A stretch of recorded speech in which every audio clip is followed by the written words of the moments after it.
oyó que ya venían los alemanes, se escapó con comida que había en el hospital y luego se acordó que todavía quedaba un enfermo, entonces regresó a dejarle comida y ahí los agarraron a los dos y lo mandaron a Mauthausen, que es el campo de los españoles, pero es tan grande porque había como 100 y pico fábricas y él nunca vio a ningún español ahí.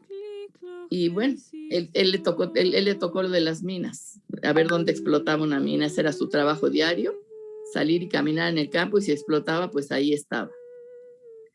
Y fue liberado como a los 3 meses por ahí. Y se fue, bueno, lo liberó la ONU, la UNRWA, en un campo de refugiados de 40,000 personas. Y él cuenta que la ONU distribuía mal el alimento, algunos se lo robaban, y acabó él siendo el administrador de ese campo, y a todo el mundo le dio una visa, un pase para ir a algún país. Él tiene como muchas dotes administrativas. Y él cuenta su historia muy triunfal, no cuenta ningún incidente doloroso. Cuenta cómo le sirvió el pasaporte portugués para salvarse la vida una vez, y cómo le sirvió el salchichón que escondió no sé dónde. Y él dice que él sobrevivió. My name is Paul Miller, and I want to welcome all of our viewers and listeners to tonight's special Yom HaShoah presentation. Before turning to tonight's presentation, I think it would be useful to spend a few minutes bringing everyone up to speed on the work of our Rutgers Center and the special efforts which have been undertaken to date in areas outside of the medical profession, the main subject of tonight's special program.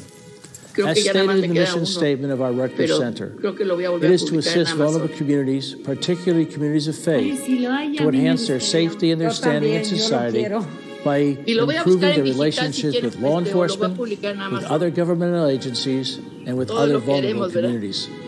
The Rutgers Center officially came into existence in September 2017. But it really is the outgrowth of a program that began several years earlier, which was then known as the Rutgers Faith-Based Community Security Program, which followed the lethal terrorist attack on the Jewish Museum in Brussels. But the Brussels attack was not the sole reason for the Rutgers Faith-Based Community Security Program to protect vulnerable communities. The program really began a few years earlier, following meetings between John Farmer and myself, targeted on finding ways to aid communities on the ground. Dice que él se convirtió en escritor, escuchando a sus papás, pero no escuchando, como tú bien dices, las historias de horror del Holocausto. Él tenía 5 años y dice que su papá le contaba historias de prostitutas, de borrachos y de matones.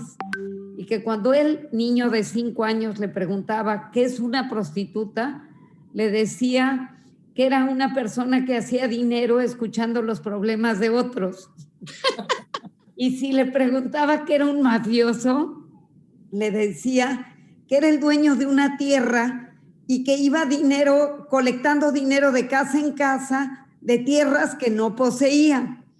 Y un borracho es un tipo que entre más líquidos tome, más contento se vuelve. Y entonces toda esta imaginación prodigiosa de Keret, pues tú imagínatela en todo esto. Y eso es lo que él dice, que era un tipo sumamente optimista porque asumió eso, ser optimista y vivir la vida con felicidad. Hay una historia de un cuento fantástico que tiene que ver con el origen de su casa. Dice que la mamá se moría por tener una casa y le prometió que se iban a cambiar. Se cambian finalmente a una casa, le canta a la mamá que es la casa maravillosa. Cuando llegan no tiene ventanas, no tiene pisos, o sea, es una barraca. Y la mamá le dice, yo aquí no me cambio. Si no hay un piso que yo pueda trapear para sentir que está limpio, yo aquí no me cambio. Y el señor, ¿qué hizo? Se fue a la fábrica de losetas, se convirtió en el representante de la fábrica, le dieron una de cada una para que venda. Él llenó el piso de losetas de todos los colores y dice, todo el día dice que venía gente a ver las losetas a su casa. Pero digamos que había ese optimismo por enfrentar la vida con otros elementos, con otra intención de vivir. Claro que habrá, y ustedes, algunos de ustedes que están en este Zoom, podrán contarnos que esa no era la realidad de otros. Supongo que hay otros que fueron muy depresivos, que vivieron una vida muy angustiante y finalmente es esa individualidad la que determina qué clase de futuro les depararon a esta segunda generación. Si cargaron con la tragedia también en la segunda generación o pudieron un poco liberarse de ella. Y un poco por lanzar una pregunta a quienes no son ni escritores ni hijos de sobrevivientes, sino periodistas queriendo entender un poco esta realidad, me gustaría que reflexionen en torno al compromiso que tenemos que asumir con la injusticia, porque muchos de los que se salvaron fueron porque tuvieron en los lugares donde vivieron gente que estuvo dispuesta a ayudarlos, a enterrarlos en un hoyo bajo tierra, a tenerlos en un sótano, a pasarles comida como fuera. Entonces, un poco entender si tenemos que ser parte de esas masas terribles que guardamos silencio porque eso nos tocó o levantamos la voz ante la injusticia. Y bueno, ¿quién quiere hablar?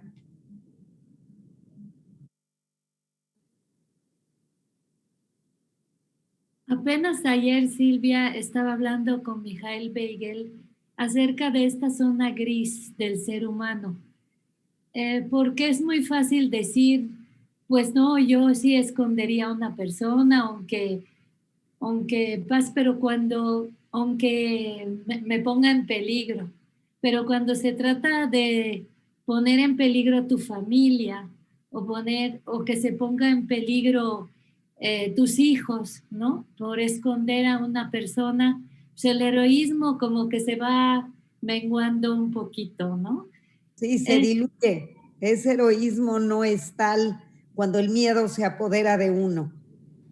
El miedo es lo de menos, es poner en peligro a otros, ¿no? A tu propia familia, a tus propios hijos. Y yo le estaba contando, yo soy, bueno, de alguna manera sobreviviente de una guerra civil, ¿no? Y hay una historia que me da mucha risa, la voy a contar rápido, no tiene que ver con el Holocausto, pero un poco con lo que dices, de que cuando fue la guerra civil, bueno, todos estábamos metidos en la casa y todo, y un día hubo un alto al fuego y mis hermanos le pidieron permiso a mi mamá de ir al cine, porque ya llevaban meses encerrados, sin escuela, sin nada. Entonces, por favor, mamá, por favor, déjanos ir al cine. Uno tenía que 12 años y el otro 4 años, ¿no? Y déjame que me lo lleve al cine. Entonces, se lo llevó al cine y mientras estaban en el cine se desataron los combates en la calle. Y entonces mi mamá, pues desesperada buscando a sus hijos, pues no llegan y después de un rato llegan los fedayines que manejaban esta zona y que eran amigos, digo, de alguna manera extraña, y le dicen, mire, señora Shela, es muy fácil, a sus hijos ya los secuestraron los cristianos. Entonces nosotros los musulmanes lo que vamos a hacer es secuestrar 2 niños cristianos y luego ya hacemos el intercambio y se acabó, ¿no? Y mi mamá inmediatamente dijo, pero de ninguna manera, nadie va a secuestrar niños para salvar a los míos, no acepto de ninguna manera. Sin embargo, a medida de que pasaba el tiempo, y el guerrillero volvía y le volvía a decir a mi mamá, oiga, déjenos ir a secuestrar a los niños cristianos. Mi mamá ya empezó a pensar, bueno, déjame pensarlo, ¿no? Finalmente, afortunadamente, mis hermanos estaban en un cine de permanencia voluntaria, no se habían dado cuenta ni de que pasó el tiempo, ni de que los combates se habían desatado y regresaron sanos y salvos a la casa. Pero eso allí nos demuestra un poco esta parte del ser humano que no siempre es blanco y negro, ¿no? Como dice Primo Levi, si esto es un hombre. Exacto. Hay seres humanos que sí son capaces de jugársela por ayudar a otros. Así es, pero yo creo que es más bien una anomalía. Sí. Sandra, tú que también has escrito y que el tema te toca de cerca también. Gracias, Silvia. Me gusta y me emociona mucho escucharlas y escuchar los testimonios. y ahora Patsy, que además quiero ver ese libro, por supuesto, y qué privilegio tus padres, mándales un abrazo de mi parte, porque realmente me parece maravillosa la historia, las historias. Pero ahora que nombraste a Primo Levi decía una cosa que tiene que ver mucho con lo que estamos hablando.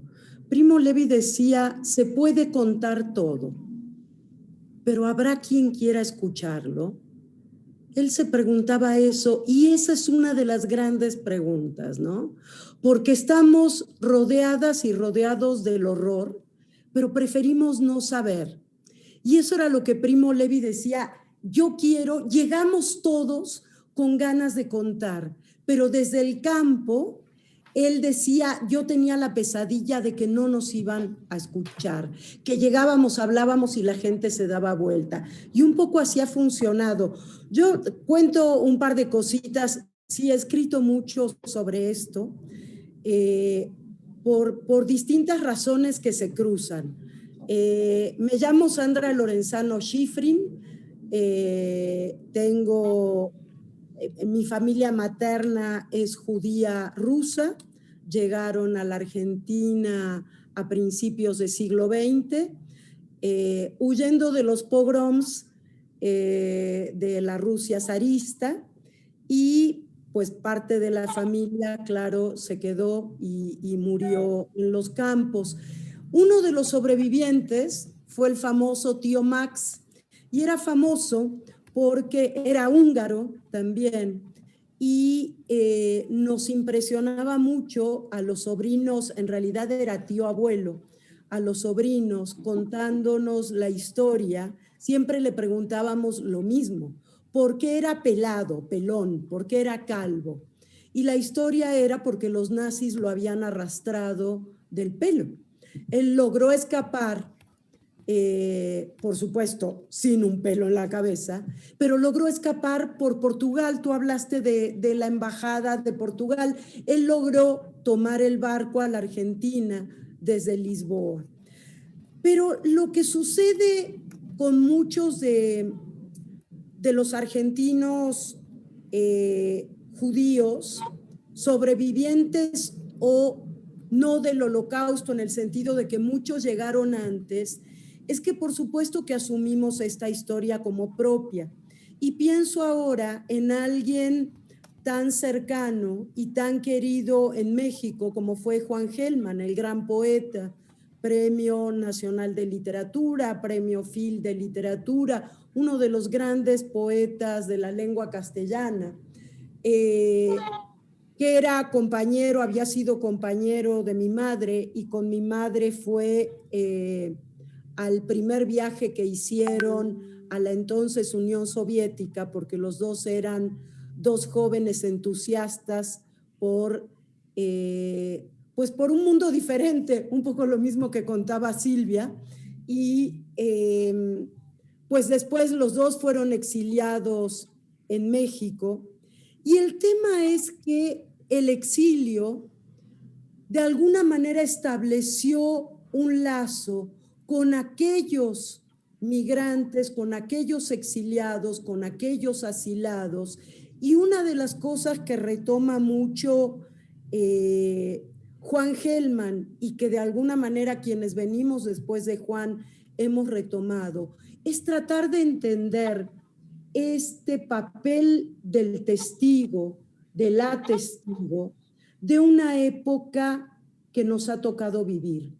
¿Cómo damos cuenta de esta época, pero también de eso que yo siempre digo, y lo hemos platicado mucho con Silvia, con esas historias que llevamos tatuadas en los huesos, esas historias que están en nuestro ADN, que forman parte de nosotras? Por eso me impresionó tanto cuando Orly me mostró esa foto, porque es de alguna manera mi historia, ¿no? Son las historias que nos conforman, que conformaron a mi madre, a mi abuela, y hoy conforman a mi hija. ¿Cómo contamos eso? Y tú lo dijiste muy bien, Silvia, al comienzo, y yo creo que es el gran misterio que a la vez no es un misterio, de la literatura, del relato, que puede ser también el cine, de la narrativa sería, ¿no? No importa que nos digan que hay cientos de miles de refugiados sirios. Basta que ese niño haya aparecido muerto en las costas del Mediterráneo con sus 3 añitos y sus pantaloncitos cortos para que sintamos el drama del pueblo sirio como algo propio. Entonces, ese es nuestro compromiso, ¿no? Esa es nuestra responsabilidad ética, porque finalmente quienes tenemos la posibilidad de escribir y la posibilidad de que algo de lo que escribimos se lea más allá de las paredes de nuestra casa, tenemos que ser conscientes de esa responsabilidad. Pensaba, hablaste de la mariposa amarilla, de la famosa mariposa amarilla de Terenzín, que es una de las historias que siempre cuenta Liliana Segre, que es la gran testigo del Holocausto en la Italia contemporánea. Es una mujer que ya tiene 90 y pico de años, que seguramente ustedes han escuchado, que fue por judía, por supuesto fue deportada a Terenzín cuando el gobierno fascista aplica las leyes raciales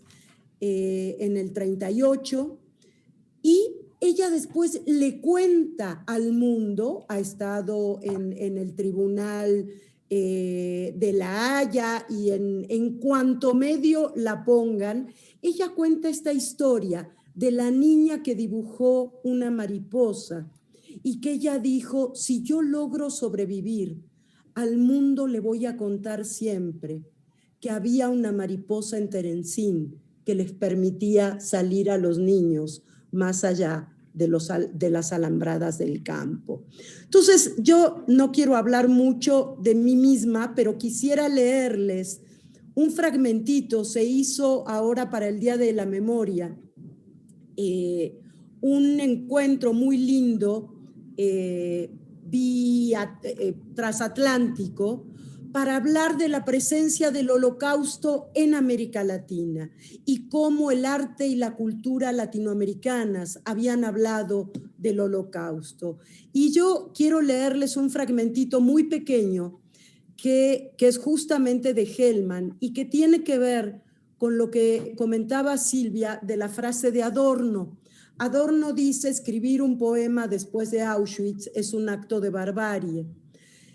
Y después, al poco tiempo, alguien le hizo conocer al gran poeta rumano, Paul Celan. Paul Celan es el emblema de la poesía ante el Holocausto, ¿no? Y que, como varias de ustedes ya han dicho, no pudo, al igual que Primo Levi, no pudo soportar la culpa del sobreviviente, ¿no? Él se había escondido, había invitado a sus padres a esconderse en un galpón que un amigo les prestaba, los padres no quisieron y esa misma noche llegaron los nazis y se llevaron a los padres. Cuando Adorno conoce la poesía de Paul Celan, dice, momentito, ya retiro lo que dije, lo que quiero decir es, no se puede escribir poesía después de Auschwitz como si Auschwitz no hubiera existido. Y eso me parece maravilloso. Y lo que escribe, es breve y les prometo que me callo, lo que escribe Hellman es esto. Esto fue cuando le dieron el premio de literatura latinoamericana y del Caribe Juan Rulfo, que fue en el año 2000. Dice, Adorno pronunció alguna vez una frase infeliz. Afirmó que no era posible escribir poesía después de Auschwitz. Se equivocaba, y ahí está la obra de Paul Celan que lo desmiente, o la de Kenzaburo Oe después de Hiroshima y Nagasaki. Durante años pensé que el error de Adorno consistía en una omisión, que le faltó un como antes, que no se podía escribir poesía como antes de Auschwitz, como antes de Hiroshima y Nagasaki, como antes del genocidio argentino. Y ahora pienso, y esto es lo que quiero transmitir, ahora pienso que no hay un después de Auschwitz, de Hiroshima y Nagasaki, ni del genocidio argentino, que estamos en un durante, que las matanzas se repiten una y otra vez en algún rincón del planeta, que existe ese genocidio más lento que el de los hornos crematorios, pero no menos brutal, llamado hambre, que en medio siglo que dejamos atrás no ha habido un solo día de paz en el mundo. Y este fragmento de Hellman para mí engloba todo esto que estamos diciendo, y es, no podemos, los que no somos sobrevivientes directos, quizás no podemos tomarlo con ese humor con que los sobrevivientes nos han enseñado a tomarlo. Y sentimos la responsabilidad de la transmisión, la responsabilidad del testimonio. Por eso me parece tan maravillosa esta reunión y por eso les agradezco tanto el regalo de escucharlas. Gracias. Sandra, muchas gracias. Yo iba a cerrar con Porcelán. Justamente trajiste esta frase de Gell-Mann que me parece genial, que yo no la conocía, para entender que es cierto, seguimos viviendo opresiones, injusticias, y si bien el Holocausto tiene una particularidad que aportó al mundo que nunca habíamos visto, esa necesidad de exterminar a un pueblo entero por la condición de judíos, que es una cosa que jamás se había visto, que una maquinaria de muerte se activara con esa complicidad, con esa, o sea, si bien no podemos comparar procesos porque cada uno tiene su unicidad, es cierto que no se puede escribir como si aquello no existiera y que hay una responsabilidad implícita en ello. Pues gracias. Sofi, creo que levantaste la mano también. Y Lourdes... Oye, bueno, Miriam la ha estado levantando desde el principio, pero no se ve. Es que estás muy oscura, Miriam, no te vemos. Perdón, es que está muy oscura mi recámara, perdón. La que quiera, Miriam o Sofi van. Y luego Isaac, ya te vimos. Miriam, si gustas. Bueno, yo tengo una anécdota muy breve y más que recordar quisiera celebrar la existencia de una amiga mía que se llama Nini Grön, que es holandesa. Vive aún, tiene 85, 86 años y viaja sola por México. Yo la conocí por una coincidencia bastante simpática. Ella fue equitadora de caballos holandeses en su juventud.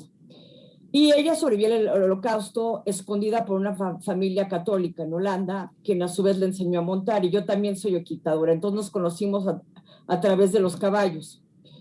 Y es una mujer sensacional porque yo tengo un rancho con 3 caballos y forzosamente quería montar mi yegua de pura raza española que tiene muchísima energía y es muy joven. Y yo le decía a Nini, no, esa yegua no, porque te puede matar. Y me dice, ¿y tú crees que yo tengo miedo? Y eso es lo que les quería compartir. Porque eso, y la subí y la vi muy cercanamente, la cuidé mucho, pero esa frase para mí fue un antes y después. ¿Tú crees que yo tengo miedo de una yegua? Después de haber visto, después de haber estado escondida 6, 7 años en un pueblito en Holanda. Y creo que, Orly, tú venías a mi casa cuando yo era adolescente. No sé si era la casa de Kikis y Reina.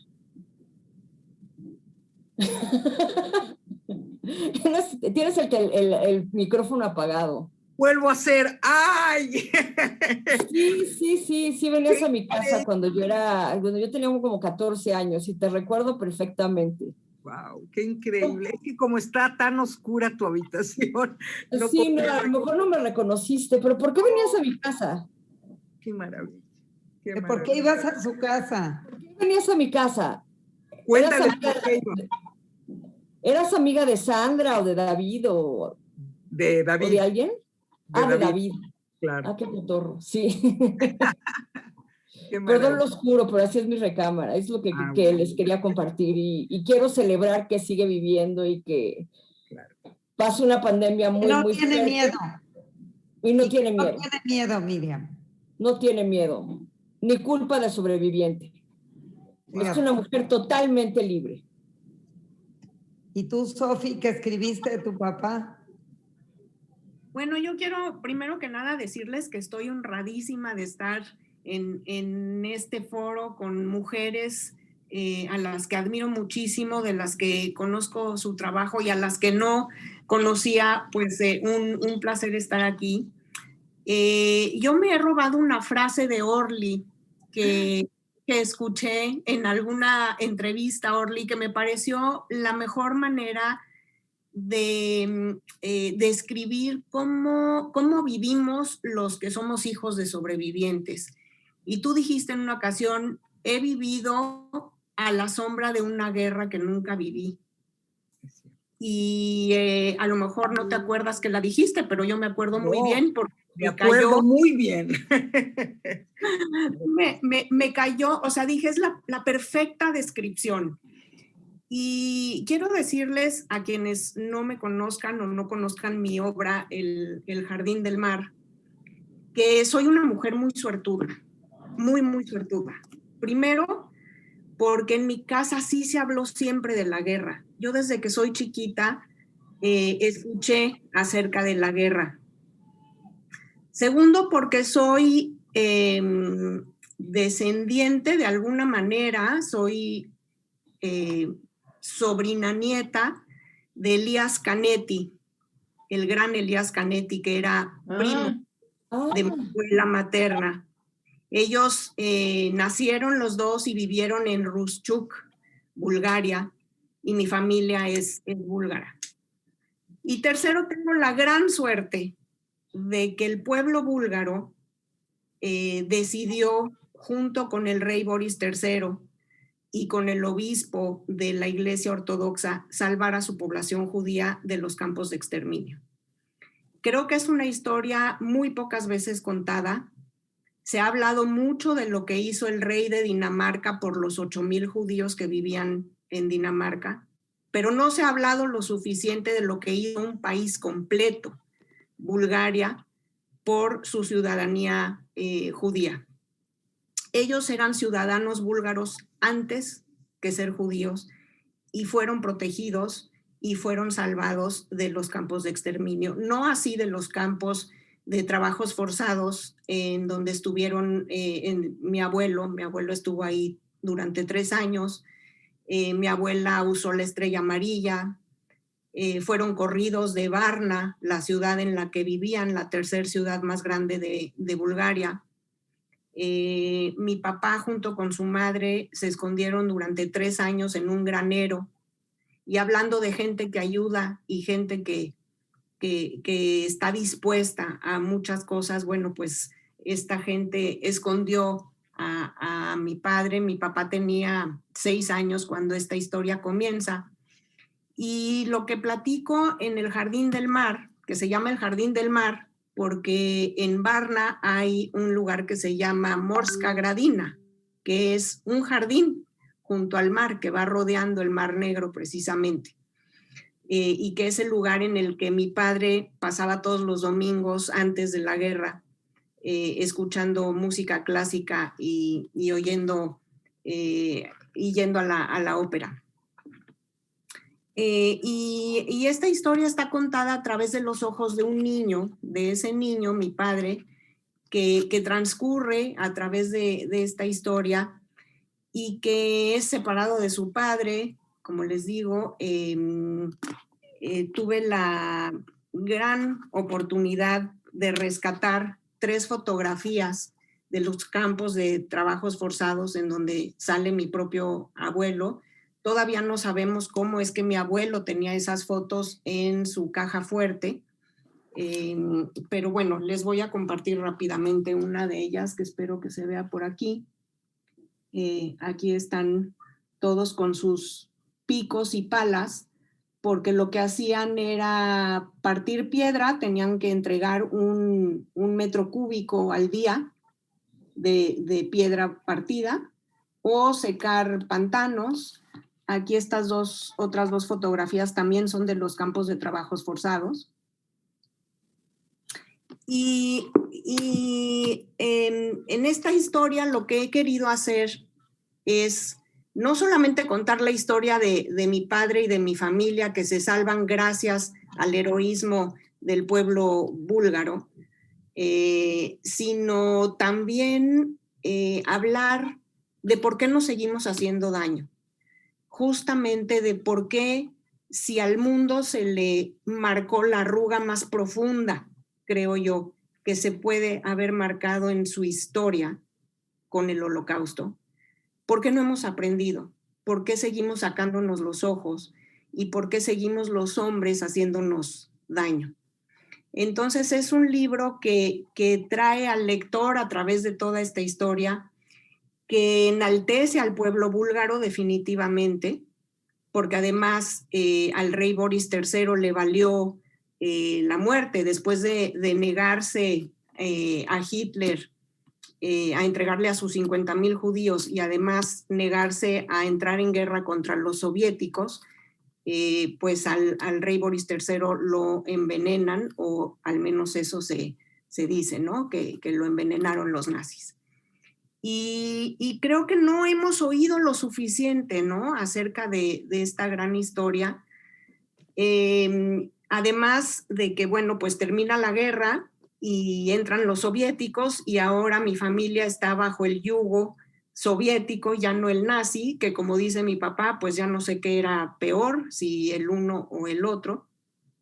Y bueno, pues finalmente logran salir de contrabando y llegar a México, que esa es la última de las suertes de las que yo hablaba, ¿no? Que hubieran salido, pero además que hubieran salido y hubieran llegado a México, esta tierra que yo beso, que admiro, que amo profundamente, porque, bueno, pues finalmente, siendo primera generación nacida en México, tengo que reconocer la generosidad de este país que dejó entrar a muchos migrantes cuando en otros países habían leyes de cuota y habían leyes que no lo permitían. Entonces, pues sí, Aquí también había, ¿eh? Aquí también había esas leyes. Sí, definitivamente sí. Quizá en Cárdenas dijo que no entraran judíos, que entraran españoles.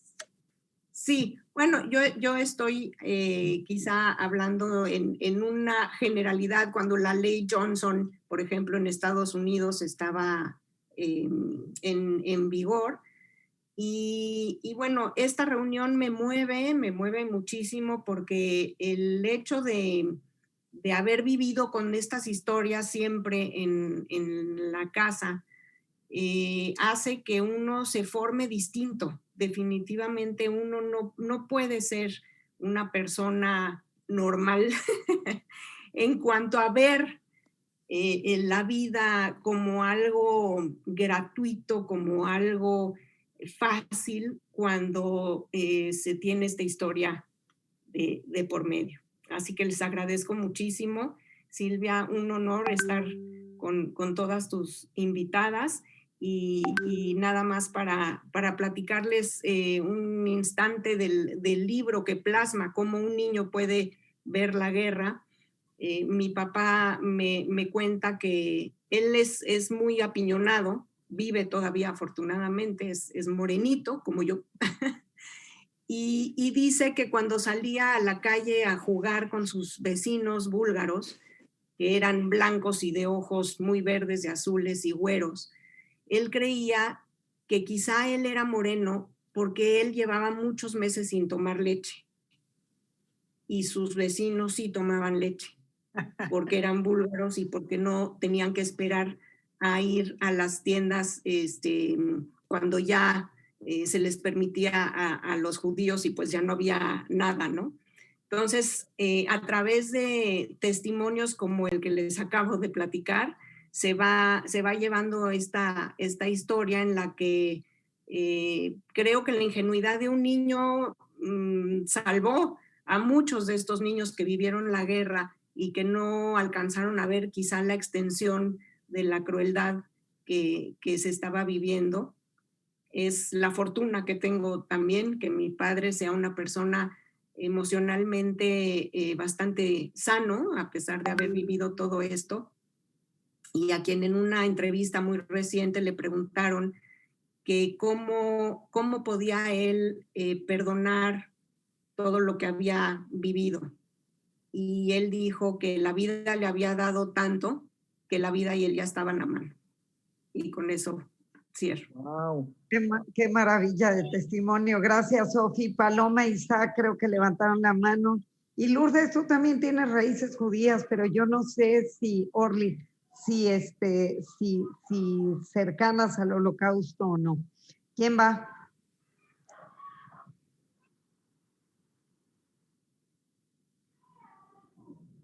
No te oímos, Paloma. No tienes micrófono. Ok. Si me permiten, se me hizo muy sorprendente la frase de Orly que mencionó, creo, Sofi, ¿no? Sí. La frase de que he vivido a la sombra de una guerra que no viví. Y Sofi, que es hija de sobrevivientes y que vivió una vida con historias, a diferencia de una hija de inmigrantes que perdieron a toda su familia y que siempre estuvieron en silencio. Y uno de mis poemas, y que son como eje de mi vida y de lo que escribo y de lo que pienso y de lo que platico y todo lo que me rodea, siempre pasa como por el Holocausto. Mis hermanos chicos nos dicen, a mi hermana y a mí, que somos las primeras, nos dicen que somos holocausticas, porque para lo que hagamos, por donde pasemos, pasamos por el Holocausto y lo que nos significó. Entonces dice, exiliada de ninguna patria, con la nostalgia de pertenecer a la tierra que perdí sin habitar, sin haber sentido sus caricias, sin haber vivido su regazo, y en los brazos de una idea me acuno y me consuelo. Es ese silencio de allá, de ese silencio de ninguna patria, de ningún lado, de haber crecido en México, que bueno, ya cuando elaboras, ya eres un poco mayor y ya te enteras, pues entonces ya vas armando tu historia, ¿no? Pero cuando eres niño y que no perteneces a nada, ni conoces nada del pasado porque no te platican y porque México todavía es desconocido, entonces me sorprende, ¿no?, la frase de Orly en la boca de Sofi, que fue una niña feliz oyendo las historias reales de un holocausto vivido, y yo, que no soy, digamos, sobreviviente, hija de sobreviviente real, con un peso enorme, ¿verdad?, que hace un silencio tan espeso y cargando tanto a toda la familia que ni vi, ni conocí, ni me enteré, ni nada. Y bueno, casa, Paloma. Nada más termino feliz de poder decir esto, que generalmente no hay el foro ni a quien le importe, y en fin, me siento feliz de haberlo podido. Fíjate, Palomita, en tu caso, además, en esa casa de una niña en el silencio, tú y Chila, quien debía haber invitado a Cecilia, tu hermana, que también escribió el libro Jirones de Silencio, en donde imagínense ustedes estas niñas esperando, con cuartos en la casa, esperando a esos refugiados que creían que habían sobrevivido, los padres, pero de quienes no hablaban y que nunca llegaron. El espacio en la casa listo para alguien que no llega, y que es ese mismo sonsonete del que yo les hablaba en el caso de David Grossman, oyendo y buscando si sobrevivieron los familiares, pero no se habla con los niños, nada más están dispuestos cuartos que nunca se van a llenar, que allí están en un vacío y en un silencio, en esa sombra opresiva que siempre ha cruzado tu vida y la de Chila, tu hermana, de Cecilia Kung. Y lamento mucho no haberle invitado, debí haberle hablado también. No sé quién va, Isaac o Lourdes. No, Orly. Isaac me va a ceder. Isaac me va a ceder, por favor, ya que Paloma... Claro.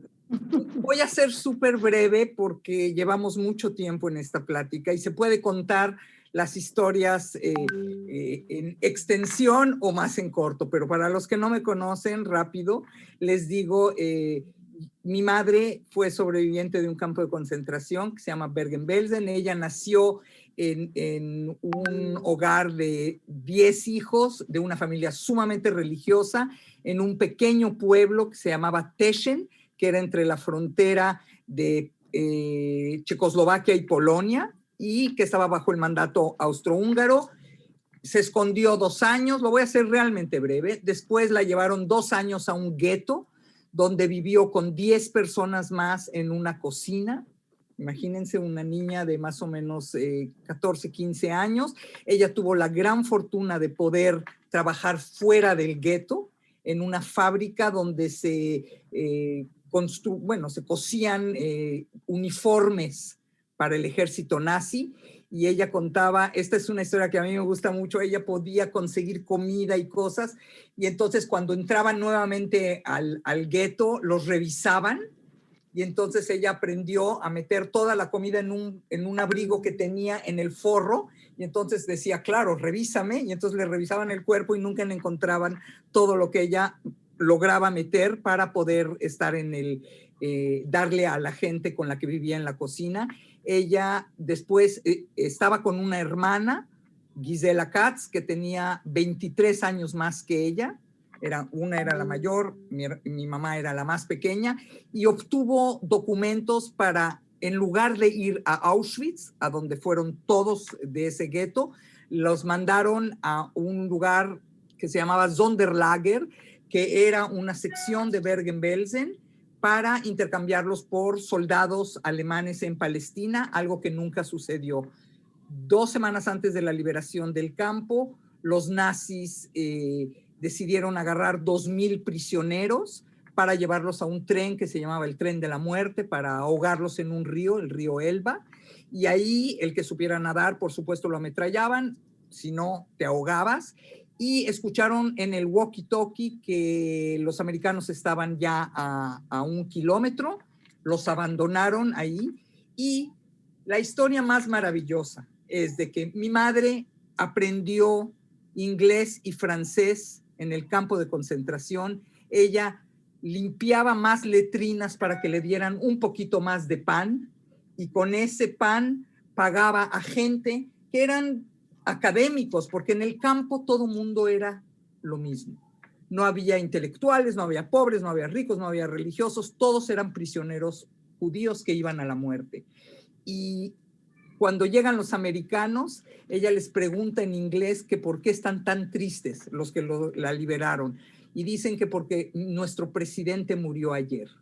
¿Y quién era el presidente? Era Roosevelt, y de esta manera mi madre sabe que el 13 de abril, estamos cercanos, el 13 de abril de 1945 la liberan a la libertad. Y de ahí las llevan a Buchenwald y a otro campo, pero ya con los americanos, les dan medicamentos, y de ahí se van a París, que es la foto que tú conoces, Sandra, que no la tengo acá para mostrarla, que es muy famosa y anda dando vueltas en el mundo.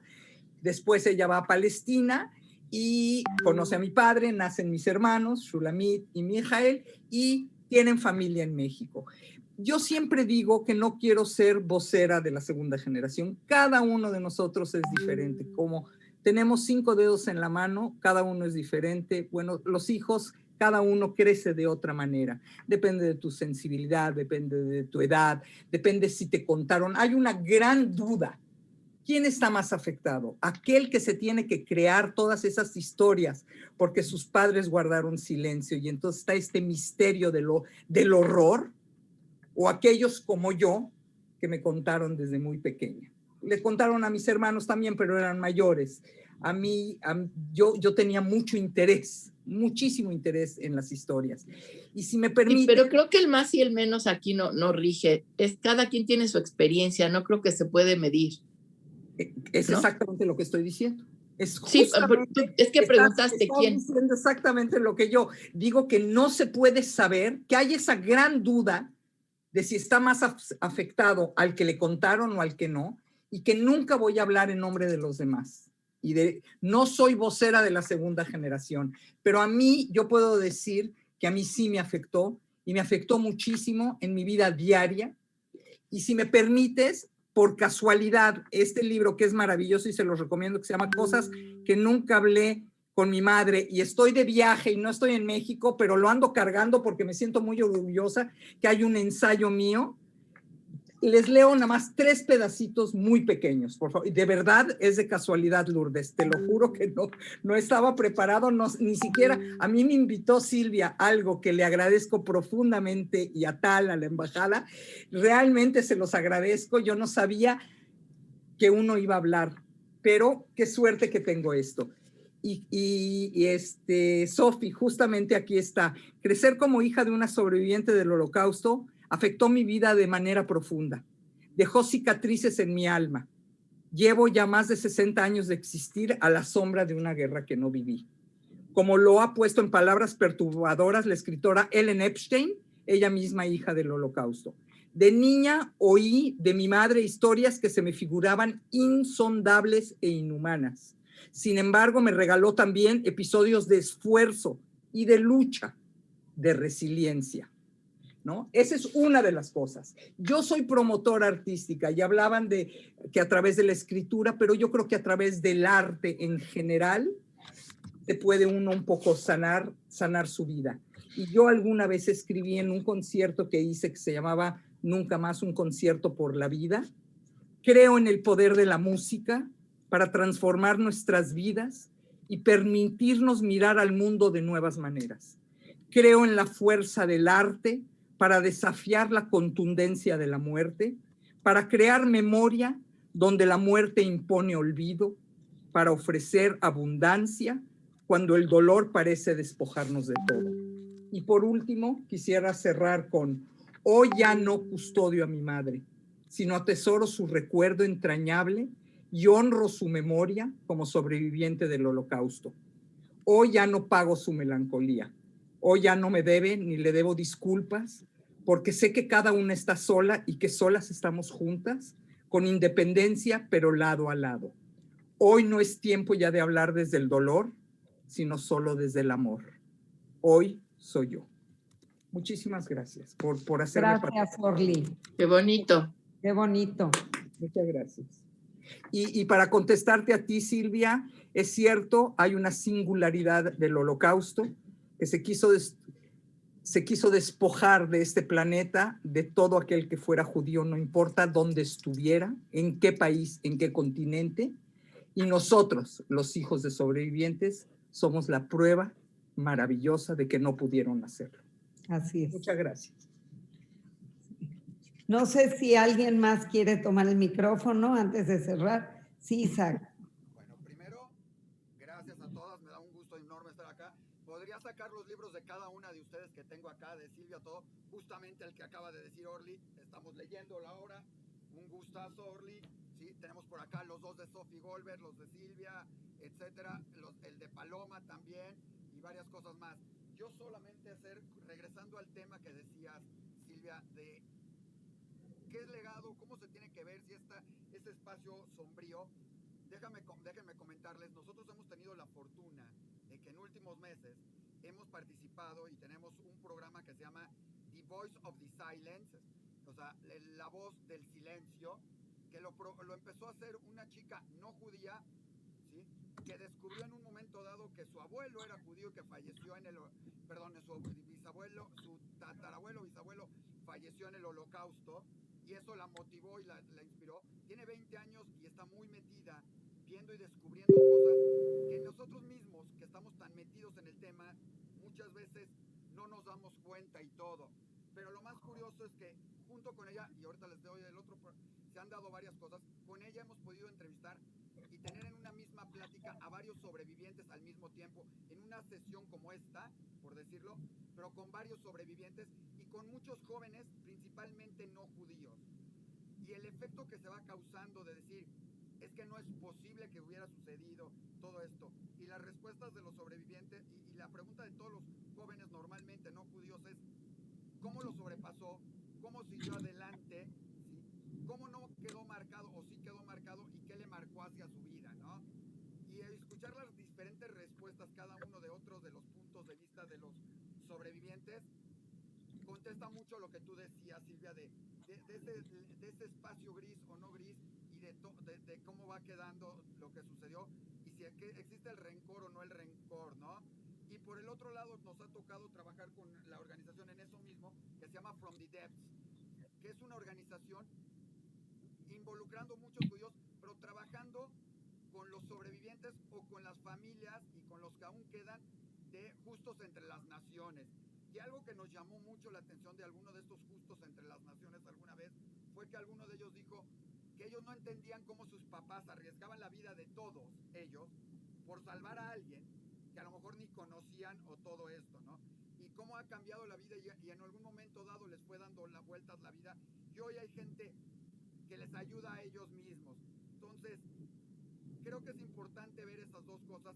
De repente sorprende también que nos hemos olvidado un poco de estos justos entre las naciones o de gente que rescató, que los tienen en el olvido y fue, qué bueno que lo hicieron, pero hay que recordarlos, hay que darles cabida, hay que darles voz, porque esa es la parte importante también. Aquellos que arriesgaron su vida, nos tocó gente que estuvo en Bulgaria, que Sofi lo habló, hablando y comentando de aquel episodio cuando bajaron a todos los judíos de un tren porque los búlgaros se opusieron a que se llevaran el tren los alemanes con los judíos y después quemaron el propio tren para que no sucediera, ¿no? Y entonces son anécdotas que te van quedando y te van diciendo, un sobreviviente que dice, nosotros supimos y eso nos animó a seguir adelante en todo esto, ¿no?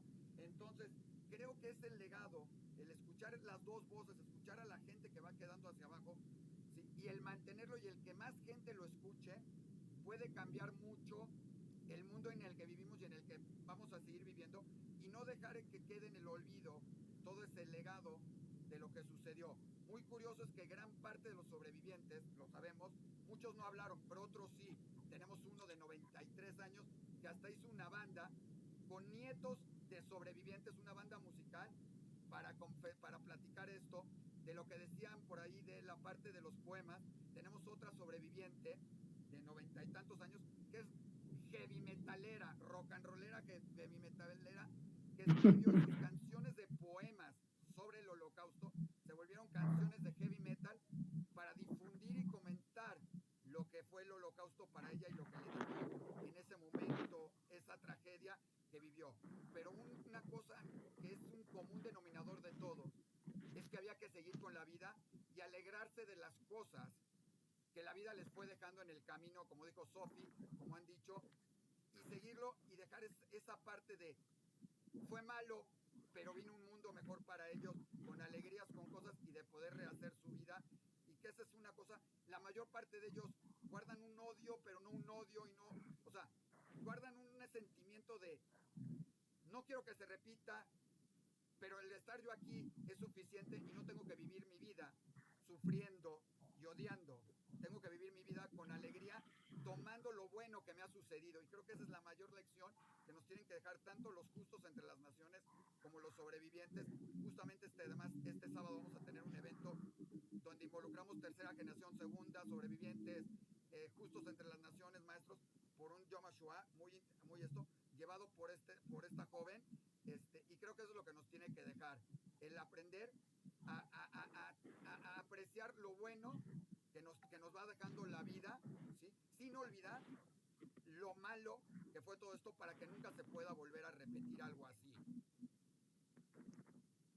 Gracias, Isaac. Lourdes, creo que tú querías decir algo. Nada más quiero decir algo a nombre de Yad Vashem.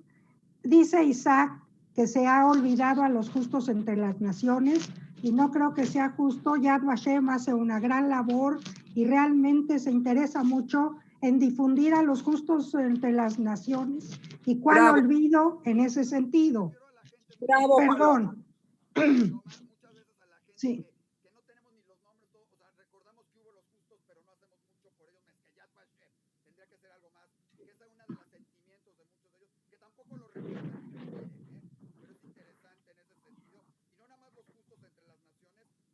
muchos que no han sido reconocidos como justos entre las naciones, que también hicieron mucho en muchos sentidos, y eso es la parte importante, incluyendo judíos que de alguna manera también salvaron judíos, como lo recuerda Mario Sinai en varios de sus libros, ¿no? El mundo es muy amplio. Son role models que yo creo que nos sirven como una identidad a todos. Sí, Lourdes. Bueno, primero, muchas gracias a todas por lo que han compartido. Me siento profundamente conmovida. Yo vengo de una familia mixta. Mi papá es mexicano, una familia tradicional mexicana de papá revolucionario, mamá católica. Y del lado de mi madre vengo de una familia donde mi abuelo era médico en el ejército de la República Española y mi abuela era sefaradí. Mi madre nació en Tánger en el año 34 en la comunidad judía.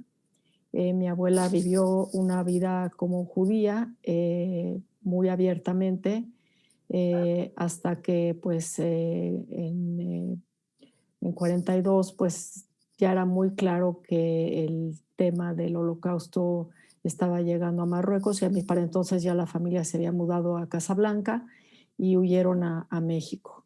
Yo crecí en una casa donde se hablaba poco de ser judío, pero se hablaba mucho de el holocausto, donde conviví con sobrevivientes, donde no se compraba, como decía mi mamá, aquí no se compra ni un clavo alemán, y donde pues yo viví con las lecturas, las historias, las películas y el conocimiento de lo que era el holocausto, lo que era el antisemitismo, y ya un poco, y digamos, en una casa muy extraña también porque mi abuela no nos decía soy judía, pero seguía las fiestas judías, o sea, cenas de Shabbat, Pesaj, pero todo muy en silencio. Entonces, a los 13 años yo empecé a tener una conversación muy clara con mi abuela sobre el judaísmo y ella me transmitió mucho del judaísmo. Yo decidí hacer un regreso a la religión judía. Yo me llamo Ariela dentro de la comunidad y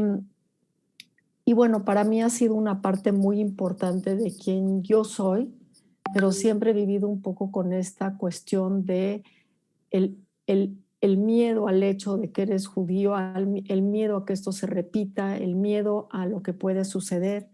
Y una de las cuestiones que a mí me preocupa mucho, y debo decir, me emocioné muchísimo leyendo en el New York Times las historias de los papás de Patty Silsman. Una de las angustias con las que yo vivo es qué va a pasar cuando los últimos sobrevivientes ya no estén aquí. ¿Cómo aseguramos que toda esta memoria que es tan importante no se olvide? ¿Cómo hacemos? Porque sí, podemos hablar de muchas cosas que están sucediendo en el mundo que no nos gustan y de regreso de movimientos fascistas, populismos, etcétera. Pero yo lo que percibo, y lo percibo particularmente porque no tengo un nombre, o sea, la gente no sabe que soy judía, es el antisemitismo. Y a mí me angustia profundamente eso, me angustia profundamente que se pueda repetir, que nos volvamos a enfrentar a una situación así. Y un poco esto que me inspiró mucho lo que decías, Isaac, ese poder generar conciencia, poder generar en los no judíos la conciencia de lo que significó el horror del holocausto. Porque yo creo que aun cuando no has sido directamente sobreviviente de personas que estuvieron en los campos, para todos los que somos judíos, pues es algo que nos ha marcado, es algo que tenemos presente en nuestro día a día y incluso en el miedo a que la historia se repita. Y pues Silvia, de verdad estoy súper agradecida porque me hayas invitado a esta conversación el día de hoy. Estoy sumamente emocionada y pues yo lo único que diría es sigamos teniendo estas conversaciones y asegurémonos que las futuras generaciones tengan tan presente que no permitamos que se niegue la historia, porque la historia fue terrible, ha sido terrible y no podemos permitir que se repita. Y terrible, Lourdes, para los judíos, pero terrible también para los hijos de los alemanes que hoy descubren lo que sus padres fueron capaces de hacer. Y hay testimonios tremendos. Recientemente Isaac May trajeron, no me acuerdo el nombre, pero ustedes seguramente sí, a una escritora de un libro brutal.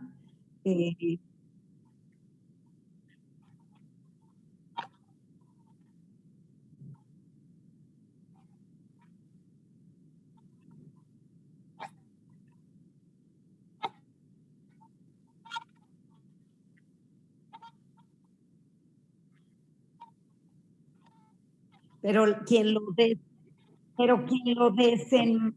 quien lo desenmascara es la propia hija. Y es brutal haberse dado cuenta que creció con una mentira durante toda su vida. Es brutal. Vi el testimonio y me impresionó mucho, Isaac. No me acordaba quién de ustedes dos lo había hecho, pero es realmente conmovedor. Adir, creo que tú querías cerrar. Perdón, Silvia, tuve la oportunidad de ser de las primeras personas que entrevistó hace 3 años a Silvia, ¿sí? Cuando empezó a escribir el libro, que es La Nieta. Y es impresionante cómo ha cambiado en 3 años su perspectiva. Cuando empezó a escribir el libro tenía las sospechas, ahora es esto, y ha cambiado tanto que hoy en día acaba de salir en Lituania, te digo, que es para que lo aprendamos nosotros, todo el mundo. Acaba de salir en Lituania el proceso para ver si se le quita el título, ¿no? No quiero hacer comparaciones, pero es como si a un héroe mexicano de la revolución o de la independencia mañana dijeran es un criminal y se le tendría que quitar, ¿no? Entonces, ese es el precedente. Y su mensaje en la sinagoga, que además, déjame decirte curiosamente, la sinagoga histórica de Justo Sierra aquí en México está construida a semejanza de una en Lituania. Curiosamente, esa sinagoga en Lituania fue quemada bajo el mando o el cuidado del abuelo de Silvia. Entonces todavía se vuelve más interesante el mensaje, porque brutal. Es la misma sinagoga en 2 lados quemado, entonces brutal. Se vuelve muy valioso eso. Brutal, brutal. Adir. Gracias. Gracias, Silvia. Sí, yo quiero agradecerles a ustedes por sus comentarios, por todo lo que aprendo. Quisiera agradecerle también a Tal por la invitación, que cuando me hizo la invitación, la verdad es que quedé pues muy honrado y muy conmovido de que me pudieran invitar a un evento de este tipo. Yo no soy judío, entonces pues bueno, desde la perspectiva de periodista aprendo mucho, les agradezco. Sé que este tipo de ejercicios suelen ser complicados, sobre todo cuando son temas que implican pues cosas personales, y gracias por compartir sus historias y las historias de sus padres. Yo el único comentario que quisiera hacer, y por eso me esperé hasta el final, porque yo había pensado que yo venía acá a escuchar y a conocer, pero ahora que mencionaban esa sentencia de Adorno sobre la poesía, recordé una frase de Paz que dice que las palabras arden. No me parece que es en Mirada al Tiempo, en cada tiempo, que es que las palabras arden una vez que las sueltas, una vez que las escribes. Y respondiendo un poco a la pregunta que hacía Silvia muy al principio de cómo se ve este tipo de situaciones históricas desde el periodismo, creo que el compromiso más que con las injusticias, creo que es justamente con eso, con la verdad, y con dejar un testimonio, con dejar una palabra ardiente, diría Paz, una palabra en rojo vivo de lo que fue un hecho histórico, un momento en que sea. Creo que por eso los periodistas que están acá me entenderán perfectamente, pues nosotros somos los espectadores número 1 de la historia, y creo que es un poco nuestro deber con eso, más que con la injusticia como tal, sino con dejar un testimonio de todo, de absolutamente todo. Ese sería un pequeño comentario que dejo, y les agradezco una vez más todas sus historias y todos sus comentarios. Aprendo mucho. Yo no sabía, por ejemplo, aquello de que de que había habido un silencio en Israel cuando termina la guerra, y que había un silencio del holocausto. Gracias, Adir. Miriam, ¿querías agregar algo? Yo nada más quería disculparme porque todo el mundo ha manifestado mucha gratitud por la invitación. En ese sentido soy un poco israelí, soy directa y seca y no he agradecido, pero por supuesto que estoy sumamente agradecida y sumamente, es muy halagador haber sido incluida a este grupo de gente tan fascinante, pero sí peco a veces como de seca y de directa. Soy Miriam Grunstein, soy cronista del sector energético, soy una narradora del sector energético y agradezco mucho a Lourdes Melgar el que me haya invitado a este grupo tan enriquecedor, y lo agradezco especialmente porque no tengo mucha cercanía con la Keilah, porque he sido muy rebelde desde chiquita, y en 1921, sí, ya va a ser Gracias. Y él se cortó los pelles. ¿Perdón? Como que te estás cortando tú, a mí se me está yendo el internet, no sé. No se le oye bien, pero tengo que defender a Tal, que es israelí y es súper amable. Ay, de israelíes a israelíes, la tengo que... No, es que no te eche. Es que yo conocía, no son amables, son poco ceremoniosos. Eso sí Eso está bien. Negar. Tal es dulce. Pues Alexandra, no sé si ustedes quieran agregar algo, si no ya cerramos. Ha sido realmente un privilegio contar con un grupo tan excepcional como ustedes. Y sí, Adir, el propio Paz, a quien yo tuve la suerte de entrevistar, y mi larga entrevista está en sus obras completas, decía que las palabras arden y que el arte sí es una propuesta. Y ese es el privilegio, esta transmisión de los testimonios individuales, de expresar, de dar vida a cada hombre, de reconstruir al papá de cada una de ustedes que está en estos testimonios, o mamá, al silencio, que fue finalmente un personaje en las historias de vida de tantos.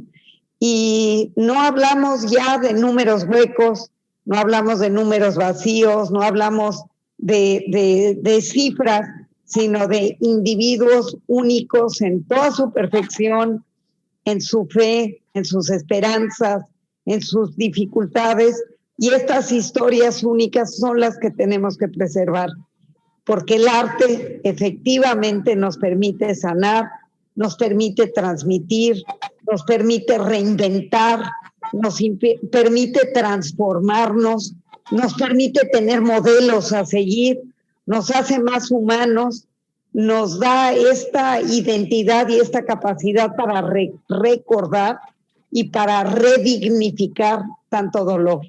El arte que, como bien dijiste, Sandra, como decía Adorno después de leer a Celan, no puede ser el mismo después del Holocausto.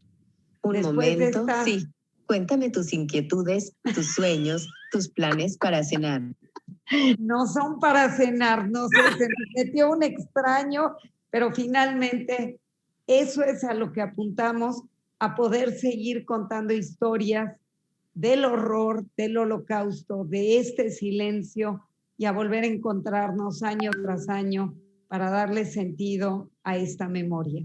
Yo les agradezco enormemente y gracias, Tal, por haberme invitado. Gracias a todos ustedes.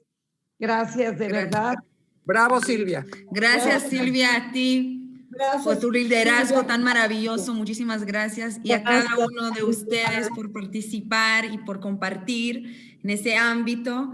Y ahora somos parte de más de 2 millones de personas en Israel y fuera de Israel que conmemoran el Holocausto, así en grupos íntimos, en Zikaron Basalón, Memoria en la Sala. Y me siento honrada esta noche. Gracias a todos. Toda, Gracias a todos.